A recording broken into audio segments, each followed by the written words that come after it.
Assalamualaikum warahmatullahi wabarakatuh. Perkenalkan, nama saya Siti Rahma, NIM 266810570. Di sini saya akan memaparkan resume paper mengenai Scalability Through Distributed Deployment for Model Learning Management System karya Andre David dan kawan-kawan.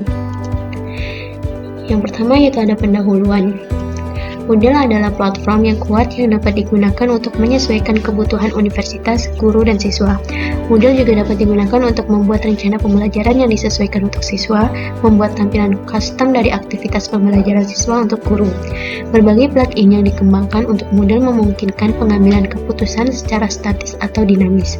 Keputusan berbasis aktivitas dapat direncanakan seperti kuis dan alur pelajaran, atau yang tidak direncanakan seperti pertemuan, kurikulum khusus yang digerakkan oleh algoritma pembelajaran mesin. Namun demikian, administrasi platform semacam itu dapat menimbulkan tantangan. Sebagai contoh, University Polytechnica of Bucharest atau UPB memiliki lebih dari 38.000 pengguna dan sekitar 11.000 program. Sebagai sistem manajemen pembelajaran, UPB menggunakan satu instan Moodle untuk 16 fakultasnya. Trafik tinggi, baik selama tahun akademik maupun sesi ujian. Dengan demikian, platform terkena tekanan terus-menerus di bawah beberapa koneksi simultan. Pada paper, solusi untuk mendukung sejumlah besar pengguna adalah dengan menskalakan secara vertikal server yang digunakan dalam penyebaran, yang berarti menerapkan pada server yang lebih kuat. Namun penskalaan vertikal tidak dapat dilakukan tanpa batas waktu, dan setiap pembaruan perangkat keras dan perangkat lunak dikenakan biaya. Paper juga menyajikan bagaimana Moodle dapat digunakan sebagai alat pengambilan keputusan dan bagaimana dapat meningkatkan penerapannya untuk memiliki infrastruktur backend modular yang toleran terhadap kesalahan. Paper ini mengusulkan setup modular yang memungkinkan fine-tuning arsitektur dengan cara meningkatkan hanya komponen yang mewakili hambatan. Selain itu, penulis mengusulkan penskalaan horizontal dengan menggunakan server yang lebih kecil daripada server tunggal yang besar. Selain itu, arsitektur yang diusulkan memastikan toleransi kesalahan dan redundansi. Kemudian ada metodologi. Moodle sebagai LMS pengambilan keputusan. Pada bagian ini, penulis menyajikan bagaimana Moodle dapat digunakan dalam proses pengambilan keputusan di bidang pendidikan melalui dua jenis tampilan. Yang pertama yaitu dari sisi aplikasi web, melalui plugin dan aktivitas yang dapat menyesuaikan cara belajar siswa untuk meningkatkan kinerja mereka, dan yang kedua dari sisi server, melalui skalabilitas load server. Kemudian ada Moodle sebagai pengaturan dasar dan penyempurnaan saat ini. Setup Moodle dasar adalah untuk menghosting semua layanan, yaitu seperti aplikasi web, database, dan penyimpanan pada satu mesin. Namun, arsitektur ini tidak dapat melayani pengguna dalam jumlah besar, sehingga perlu beberapa perbaikan. Sebagian besar tindakan pengguna menyiratkan query dalam database. Oleh karena itu, karena banyaknya query yang dihasilkan dan fakta bahwa basis data dapat tumbuh dengan cepat, sangat disarankan untuk memiliki server basis data terpisah.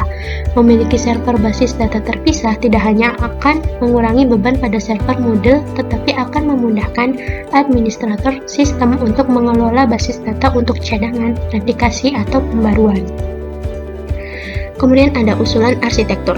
Arsitektur yang diusulkan terdiri dari dua server web, satu penyeimbang beban, dua server basis data, dua server penyimpanan, dan satu server cache. Terakhir yaitu ada desain arsitektur. Arsitektur yang diusulkan dalam paper ini menggunakan solusi terakhir yaitu trafik distribusi. Solusi ini dapat dilakukan dengan beberapa cara, tetapi yang paling umum adalah round robin, di mana permintaan didistribusikan secara merata ke semua server. Selanjutnya yaitu ada hasil.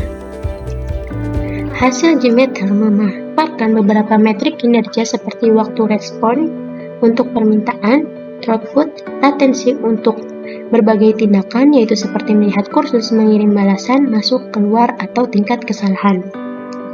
Latensi rata-rata selama pengujian pada penyiapan server tunggal lebih besar dari 4 detik. Pada latensi median, untuk berbagai tingkat trafik atau permintaan per detik, arsitektur yang diusulkan lebih responsif atau memiliki latensi lebih rendah selama beban tinggi. Misalnya, pada 40 permintaan per detik, penyiapan server tunggal memiliki latensi sekitar 5 detik, sedangkan penerapan terdistribusi memiliki latensi sekitar 250 MD. Di sini ada diagram mengenai response time distribution. Nah, bagian ini menjelaskan tentang waktu respon dihitung sebagai periode antara mengirim permintaan dan menerima respon sepenuhnya. Selama pengujian, semua permintaan diberi batas waktu. Saat menggunakan satu server web, sebagian besar permintaan diselesaikan dalam waktu lebih dari 1,5 detik, sedangkan dua server web merespon sebagian besar permintaan dalam waktu setengah detik atau kurang. Kemudian ada kesimpulan.